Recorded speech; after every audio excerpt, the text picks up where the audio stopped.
I call the member for Macarthur. Thank you, Mr Deputy Speaker. I rose to speak on today's MPI, like the member for Wannon, because I hold great concern for the people of Macarthur and Australia, especially families, pensioners and small business owners who will suffer most as a result of a government's carbon tax and their subsequent changes. Today's MPI is about the adverse impact of a government's changes to the carbon tax on the Australian economy. I have many concerns about these changes, especially when so many people in my electorate are already suffering as a result of this tax. It's only been 3 months since the government introduced the tax on July the 1st. Since then, I've received many phone calls and letters from local families and small business owners in my electorate who have sent me their electricity bills to show the effect this tax has had on their cost of living. One example is a local high school which received a carbon tax charge of $447 in the first month of the carbon tax being introduced. If you take this first month as an average, that means the carbon tax will cost the school and similar schools around Australia between $5,000 and $6,000 per year. This is money which teachers say could be better spent on interactive whiteboards, textbooks, computer programs for design, music or art, or for urgent maintenance that is not funded by the government. These costs of electricity will also increase the costs of canteen food for students and staff, as most canteens are privately run. I know that last time this school's carbon tax charge was brought up in Parliament, those opposite said these figures weren't true. Well, I have this electricity bill right here, Mr Deputy Speakers. If those members opposite would like to take a look, it's proof that this government has no regard for local students and families who are being forced to pay for this ridiculous tax. Then let's look at the tourism sector. Director of Quest Apartments in Campbelltown, Mark Drinkwater, has contacted me with his latest electricity bill. There is a carbon charge of $827.24 for 1 month, which will mean around $10,000 per year for his business. And this doesn't include the $1,000 per month increase in the network service charges. The hotel is also being slogged. With this in total, this means an additional $20,000 to $25,000 per annum in electricity alone compared to last year. Then add to the carbon tax increases in the hotel's gas and other utilities and dozens of creditors and suppliers whose expenses will also increase, which will be passed on to them as well. Mr Drinkwater has told me that hotels' target market is the corporate sector. We're also looking to rein in spending. So for this hotel, passing on the cost to its customers is very, very difficult. He made another good point, Mr Deputy Speaker, when he asked me the following. If the plan is to encourage us to modify our operations to reduce our footprint on the environment, why couldn't they just legislate that, which would surely be a great stimulus for those industries and create jobs as opposed to businesses inevitably putting people off? Loss of jobs will occur in his business. Mr Drinkwater said, like most businesses, his hotel was already trying to be cleaner and greener so it could be cost-effective and good corporate citizens of this country. This is a husband and wife team about to have their first child. This carbon tax has the potential to send them to the wall, and the government doesn't care. Local schools and corporate sector aren't the only ones being affected by this tax. I've also been contacted by several seniors in my electorate who are outraged by their electricity bills since the tax was introduced. Mr Brian Ellis of Campbelltown has sent me a copy of his latest electricity bill, which has increased by 20% despite his usage decreasing during this bill period. Mr Ellis is 70 years of age, is not on the pension, so this increase of $100 per month in his electricity costs is simply not good enough. And Mr Ellison isn't the only self-funded retiree facing these increased costs at a time in their lives when they can least afford it, with no compensation, Mr Deputy Speaker. I've been contacted by another couple in my electorate who have concerns about the financial implications of the carbon tax on their lives. The husband is a self-funded retiree living on a pension from his superannuation, which is less than $45,000 a year, and his wife, 59, has no income apart from very little bank interest. He is aged 60 and no longer paying tax and is not eligible for a promised tax rebate. He is less than 65 and yet not a pensioner, and so he is not eligible for a pensioner bonus. What is the government offering for people in this situation? Absolutely nothing. I've been contacted by a local resident in a retirement village. He tells me the carbon charge directly increases his general supply charges by 45%. Another example of the huge increases that the carbon tax imposes on some of the most vulnerable residents in my electorate. And if the past 3 months hasn't been bad enough for people in Macarthur, the government now wants to make major structural changes to the carbon tax which will only do more harm than good. They want to remove the legislated floor price out of the carbon tax and link the Australian carbon tax with the European ETS.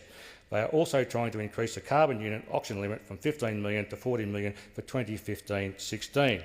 They want to alter arrangements applying an equivalent carbon price for liquid fuels and synthetic greenhouse gases.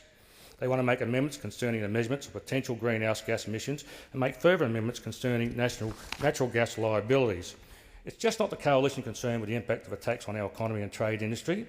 In March this year, the Australian Chamber of Commerce and Industry's Director of Economics, Greg Evans, told the media that Australia should not impose a carbon tax before a confirmation of international agreement on emissions cut. He said that the carbon tax would have a negative impact on all trade-exposed industries, which actually can't pass on the costs associated with a carbon price because they're competing internationally either through import or through exporting competitions. Mr Deputy Speaker, it's quite clear that the government is making policy changes relating to the carbon tax on the run, and each of these changes represents uncertainty, instability and consequences for all Australians. Removing the floor price of a carbon tax and linking it to the European carbon price leaves the Australian economy in the hands of Europe.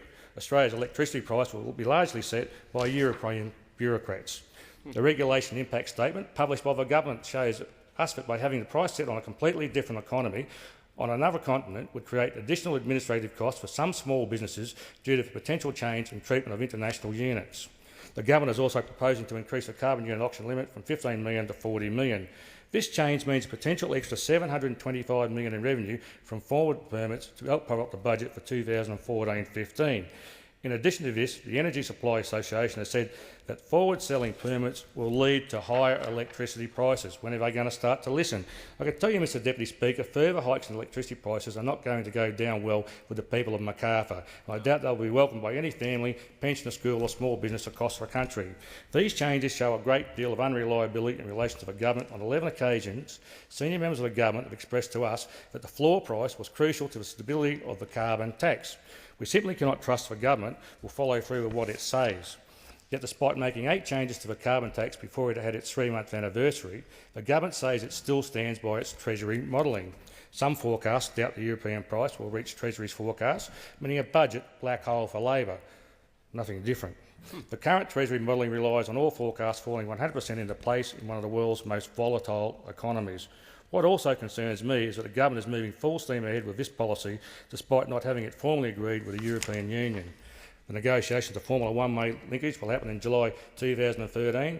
Negotiating an agreement for the full link will occur by July 2015, over 2.5 years away.